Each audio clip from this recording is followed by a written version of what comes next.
There are only two main reasons for methane production. One is the creation of meat through cows, pigs, chickens, goats, you name it. If we would just simply stop our export of leather and our export of meat, we would bring our meat production down to 20% of current levels. Within 4 years, our Ganges would stop flooding and stop drying up. Our glaciers would stop melting. The Himalayas would be more secure. But what we have done is we're looking at a 10,000 crore increase every year in leather. So it brings us to the important paradigm again, economic development versus ecological conservation. The people who own the entire meat export industries that are causing the methane problem that is killing us, really it's killing us. When you're talking about economic development, not a single person has become rich because of the production of meat. Let me explain to you. Everybody's become poor because of that. A, that all animals grow on a free fund, which is they enter the public forests, they go onto hills, mountains, and they enter what is known as grasslands. And they eat everything. So what we're getting is a total drought area because, for instance, every forest of ours, instead of having wild animals in it, I've got millions of cows and buffaloes in them and goats.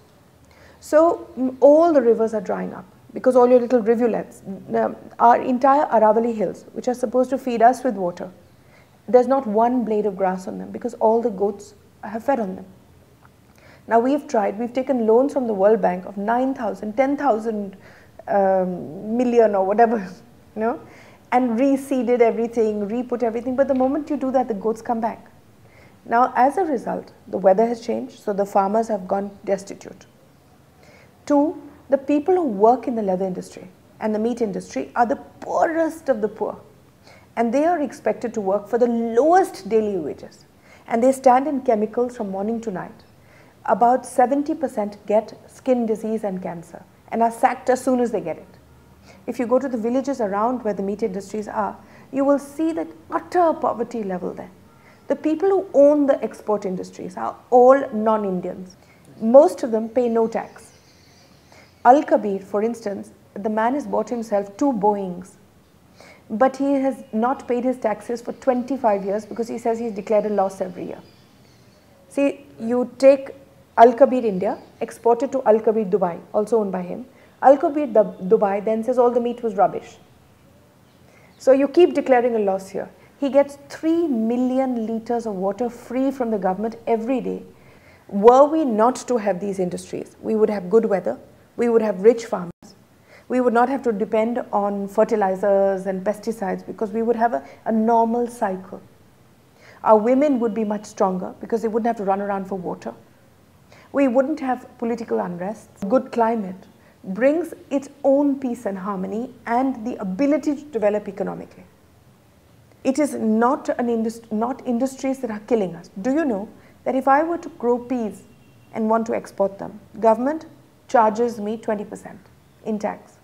But were I to start a slaughterhouse, government gives me 100%, gives it to me, gives me the money to start it, and I get 100% tax exemption. So what are we looking at? The whole methane debate comes down to this. It's a question of changing the actual paradigms that the government sees and stop pretending that it's poverty versus environment debate. It is not. But how practical would it be for expecting the rest of the world to give up meat? It's not practical at all. So therefore we'll all go to hell together. The problem is 1 kilo of meat is made with 60,000 calories, which is also carbon dioxide.